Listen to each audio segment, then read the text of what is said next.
This episode is brought to you by Our Daily Bread Ministries, a global media organization that makes the life-changing wisdom of the Bible understandable and accessible to all. Visit whereyou'refrom.org for more information. That's whereyafrom.org. This is the second episode in a long series on the rise of communism and the reaction of the American church. You're going to want to listen to the first episode for this one to make more sense. It's in your podcast feed right now. This show looks inside the Christian church. And much of what we did in the U.S. in the 1900s was to compensate for the atheism and government ownership of resources in communist countries. This series may not seem directly applicable to your daily life or Christianity, but give it some time. We're telling a big story. Oh, and just a heads up, in a few minutes we're going to be talking about war and murder. You may not want to listen to this with small children, though it won't be graphic.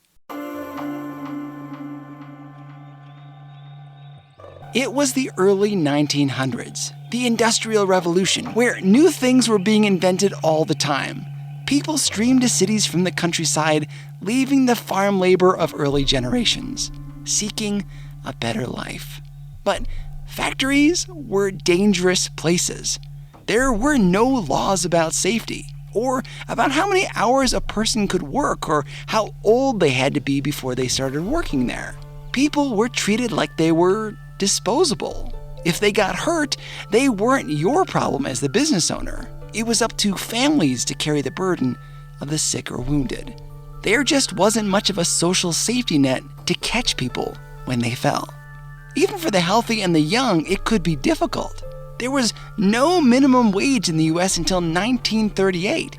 You could get paid very little if factory owners wanted to pay you very little. If everyone paid about the same rate, you were stuck, working very long hours for very little money, doing repetitive, sometimes dangerous work, or else you might not make any money. They also had this problem in Russia, but we had it here. In the United States, the land of the free and the home of the brave. Questions about labor and management were not our own. Much of the world struggled. Dare I say, we still do. The Russian Empire during the reign of the last czars was no exception. In our previous episode, we followed the rise of Tsar Nicholas II and his wife, the Tsarina Alexandra. He threw them into a bloody war with Japan that they could not win. His guards shot protesters when they approached his palace. The Romanovs, the last family to reign over Tsarist Russia, succumbed to superstition as their centuries-long dynasty came to a grisly end. You're listening to the show that uses journalistic tools to look inside the Christian church. We press pause on the culture wars to explore how we got here and how we can do better. I'm Chris Starin, and this is Truce.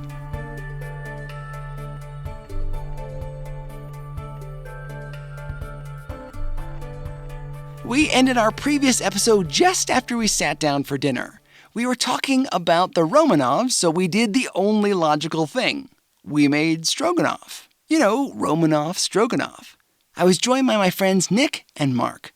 The recipe, by the way, if you want to make the stroganoff, is on our website. You'll hear us eating just a little bit as we start off. When we left our story, Petrograd, the capital, was boiling over. During the midst of this, there's the rise of the Social Democrats, who are like a political party who split into two parts, the largest being the Bolsheviks. You guys have probably heard of that. No, I didn't just swear. No, I know. And they were not angels, so they wanted better working conditions for the people, and they wanted redistribution of land and stuff like that, which, for your political stance may or may not sound like a great idea, but they were funding their operations by robbing banks. No. Yeah. I do the exact same thing. And their leader was Lenin. Not John Lennon of the Beatles, Vladimir Lenin. Vladimir Lenin. We'll be talking a lot about him in the future. Of course, he would eventually rise to power once the Romanovs fell. Well, I'm glad you guys are making puns. Oh. Sorry. I'll go hide in the linen closet. Oh. Well, and Vladimir pun would make you laugh so much. Glad a mere pun. Oh, gotcha. Okay. That one took some time. Sorry. Not only had fractions formed in Russian society, but they gained traction and strongman leaders. People were angry, tired of war, humiliated by the Russo-Japanese debacle, and so then comes World War I, which is, they'd been warned, don't get involved in another war. But of course, the Germans are right on their border, so they kind of have to get involved in this war. But the people really didn't want a war. A lot of the people didn't want another war, which was part of Lenin's platform. No more war. Follow us and we'll negotiate a separate peace apart from the rest of the Allies. And get out of this thing. And also World War I was difficult for Alexandra because she was German. So the Tsarina, the Tsar's wife, was German. So this automatically looks bad. People assume that she's with the Germans during World War I. If she was German, surely she was a spy, or trying to destroy Russia so that the Germans could rise to power. Bringing us to a discussion of a man named Nikolasha. To oversimplify it, Nikolasha was in charge of the Russian military. But here's the thing, Nikolasha, he's the head of the military, he becomes more popular than the Tsar at this point. And Alexandra does not like that. The Tsarina. First of all, because that, her husband, the Tsar, should be the most popular guy in the country, right? But Nikolasha is seen as this big, powerful military guy, and Tsar Nicholas is not. Which is part of how Napoleon came to power in France 100 years earlier. He was a popular military hero, more popular than the king. Alexandra, the Tsarina, had reason to be concerned. Shouldn't her husband, the Tsar, be the most popular person in the country? Also, Nikolasha did not like Rasputin, who was like the second coming of that the mystic we talked about earlier. In other words, Rasputin was the second coming of Philippe. Remember from our last episode, the Romanovs, the czars, were really into spiritualism, the occult. Philippe, when he left Nikki and Alexandra, had promised them that another guy just like him would come along, someone to help them out. Rasputin seemed like the fulfillment of Philippe's promise, a spiritual advisor. We're going to spend a lot of time on him in our next episode. Until then, all you need to know is that if someone didn't like Rasputin, the friend of the Tsar and Tsarina, Alexandra would not approve of them. Not even if they were experts in their field. Here's something about Alexandra that makes you think about world history. What do you got? She had a number of weird health problems that kind of came and went with her mood. A lot of it was kind of psychosomatic. She was treated with a number of really bad things. Nikki, her husband, was treated with cocaine for his colds, which was a common prescription at the time. And then Alexandra was on barbiturates, opium, cocaine, and more. Ooh. Yeah. Wow. Thought we had an opium problem now, but wow. Yeah. Well, the most powerful woman in their country is on cocaine and barbiturates. Yeah. And she blamed Nikolasha, the head of the military, she blamed the defeats, Russia's defeats, on Nikolasha's hatred of Rasputin, because he's this holy man, supposedly. And we'll talk about that in the next episode. But she blamed the defeats on Nikolasha, hating Rasputin. Tsar Nicholas was eventually persuaded to lead the military, to take charge in part so he could become more popular with his people, be seen as this strong leader. Surely, Nikolasha was perceived by the public as a war hero, but who is a bigger man than a war hero? The guy overseeing the war hero. Or so he thought. Which again, was not a weird thing because Alexander I had done that to fight Napoleon, and others since then had done that. Mm-hmm. It wasn't a weird thing, but the person that he leaves in charge is his wife Alexandra, who is on barbiturates and cocaine. She's acting in his stead, and she was suspicious of basically everybody, of the ministers, of the prime minister, of the Duma, the legislature. She was suspicious of everybody. And she frequently demanded that they all be replaced. And so there was this constant turnover of prime ministers and ministers and the Duma. It just constant, because she would write a letter to her husband and be like, these guys gotta go. And then they'd go. And so to fill the place, she was the one in Petrograd. So she's filling the positions while her husband is gone. She's recommending people, but she doesn't know anybody in Petrograd because she believed that the air in Petrograd was bad and was causing her health to be bad. So she didn't spend time in Petrograd. She didn't know people. So she ends up enlisting the help of some people, including Rasputin, who was a questionable person of the time, a mystic, and one of her friends, Anna. And she was also trusted a guy who was a gay prince who'd raped a bunch of bicycle messengers, who was said to have had over 1,000 conquests in a year. Pretty bad dude. And so these are the people who are filling the voids that in Russia when Tsar Nicholas is out of town. And Rasputin was even known to accept bribes for jobs. He would get flat out envelopes of cash for people for jobs. Bad dude. And what sort of jobs would he carry out? No, these would be like if somebody wanted to be a minister in the government. I understand. Yeah. Regular Craigslist lineup, isn't it? Yeah, it's bad. Yeah, you probably would do better finding people on Craigslist. Tsar Nicholas led the charge on the war front, directing his men into battle. He regularly sent letters to his wife updating her about the progress of the horrible world war. Very detailed things about, hey, we're going to send troops over here, we're going to send troops over there. And he would say specifically, don't tell Rasputin that I said this. And she would still tell Rasputin, and then he would tell her, like, you should tell your husband to do this. So there are some people that suspect that Nicky was acting as, he was a puppet of Alexandra and Rasputin.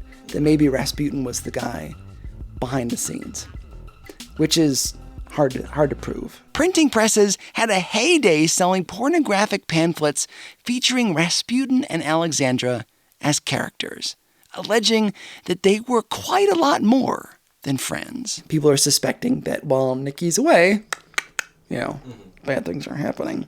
Which none of that was actually ever proven, right? It wasn't substantiated, no. It wasn't proven, but Rasputin was a known philanderer. He had a lot of sexual partners. There was even this example of a time when Alexander wanted him investigated to see if these rumors about him were true.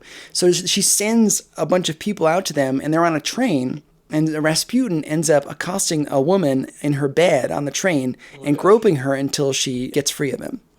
And this is while he's under investigation to find out if he's a pervert. And the answer was yes. Sounds like it. And they kept him around.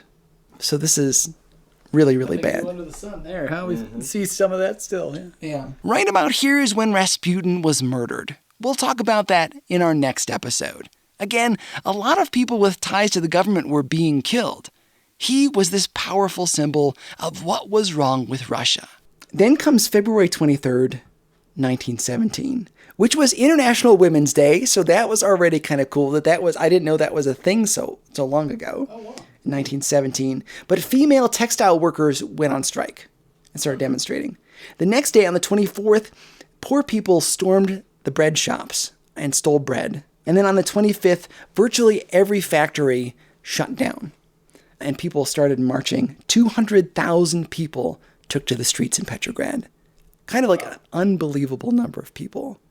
Especially considering this is like pre-Twitter, pre-Facebook, come meet me in the square. Like this happened organically, Nicky's train, he's away from town. He's coming back to town, and his train gets blocked by a bunch of revolutionaries. I totally expected you to say blown up. Yeah. But surprise, they have other tricks up their sleeve. Oh, no. They can't just blow people up because they wanted him to abdicate the throne. And so his tracks were blocked, and his generals unanimously urged him to abdicate, like the revolutionaries said. And so on March 2nd, 1917, he abdicated, which means that his son, Alexei, the hemophiliac, would then become Tsar, which was something that Tsar Nicholas did not want. He knew that his son was frail and was not likely to live. Like, hemophiliacs weren't going to live past their 20s back in those days. And so he wanted his son to have as good a life as he could before he died. Tsar Nicholas abdicated not only for himself, but also for Alexei, his son, leaving a Grand Duke in charge. And can you guess how long he lasted? I would say 2 weeks. I'm gonna say 2 days. You both overshot it. It was 1 day. Oh man. Didn't even have time to get the business cards printed up. So yeah, he abdicates the throne because his safety wasn't guaranteed. They're basically like, the people are still murderously angry. It's not going to work out. There's no way we can guarantee your safety. Nicholas rejoined his family in Petrograd. But what should they do? Stay in the country, their home, or leave to somewhere that might be safe? However, the kids had measles. It's a weak sauce answer for why you don't run away. If there's a revolution going on, get out of town, basically. If you're the one that they're revolting against, get out of town. But they didn't do that because the kids had measles and because of national pride. And so eventually, it didn't take long for them to not be allowed to leave. They were now prisoners of the state. And so they were exiled to Siberia and put into a house, and then eventually moved to another house, which was called the House of Special Purposes. Oh, yeah, that's a little bit ominous, isn't it? Yeah. Okay. Maybe this is a good time to say that if you still got little children listening to this episode, now might be a good time to press pause until you're alone. I won't go into the gruesome details on this podcast episode, but if you're curious about what happened, I've posted a full account on our Patreon website for those who donate a little each month. I'll tread lightly in this version. On October 25th, as part of the October Revolution, if you've ever heard that, 1917, the Bolsheviks seized power in Petrograd. And at this point, Vladimir Lenin withdraws Russia from World War I. I say that people were tired of war, but Russia itself was embroiled in a gruesome civil war. The Romanov family stayed in the House of Special Purpose. Guarded, yes, but also surrounded by seemingly endless space in Siberia. As the Civil War progressed, there were many forces that would benefit from ousting the Bolsheviks and returning to the Romanovs, not the least of which were the Allies still fighting in World War I. Near the end, the Romanovs could hear the Civil War from their house, could hear their possible salvation approaching. Lenin had a tough decision to make: keep the Romanovs alive or kill them. They could follow the model of the French Revolution and at least let the children live. But that could be risky. Children get older, and what would stop them from avenging their parents' deaths? The Civil War raged on. The enemies of the Bolsheviks got closer and closer to the House of Special Purpose. The decision was made. All of the Romanovs were to die. The family gathered up their things, including the jewels which they had sewn into their clothing. They waited in a basement, expecting the van to come and take them away. Meanwhile, the Bolsheviks plotted their attack. Who would shoot who? Some men did not want to kill children. They just didn't have what it took. So they were changed out, while the Romanovs waited, trapped. Finally, the Bolsheviks descended upon the room. One of them read the charges against the Romanovs, but the family didn't understand. They thought they were being transported. What the man said sounded like a death sentence. The charges were read again. Still, they were confused. The judgment had been handed down. The Romanovs had nowhere to go as the guards opened fire.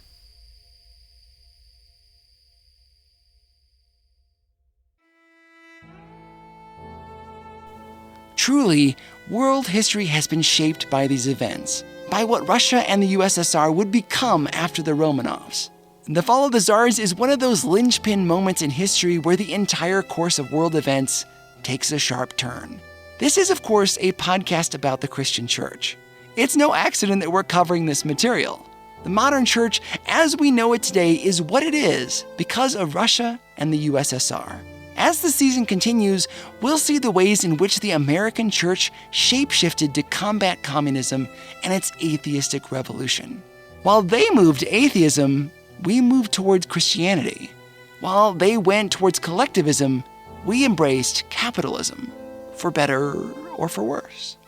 I hesitate to find a clear takeaway from the story of the Romanovs because I don't want to cheapen history by boiling it down to a 3-point sermon.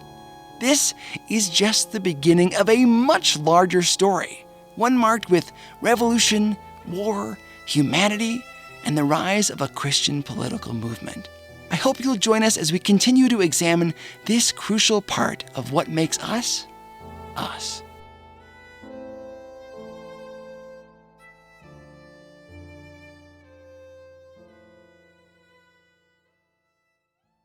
This episode is brought to you by No Small Endeavor, the acclaimed podcast from Great Feeling Studios and PRX. In each episode, host and award-winning theologian Lee C. Camp sits down with courageous and impassioned people, like Hollywood legend Rob Reiner and civil rights hero Reverend James Lawson, talking about what it means to find true happiness and flourish in day-to-day life. And if you're looking for somewhere to start, why not check out the recent episode with award-winning journalist and best-selling author Tim Alberta on Christian nationalism's role in the Republican Party. Follow No Small Endeavor on Apple Podcasts, Spotify, or wherever you get your podcasts.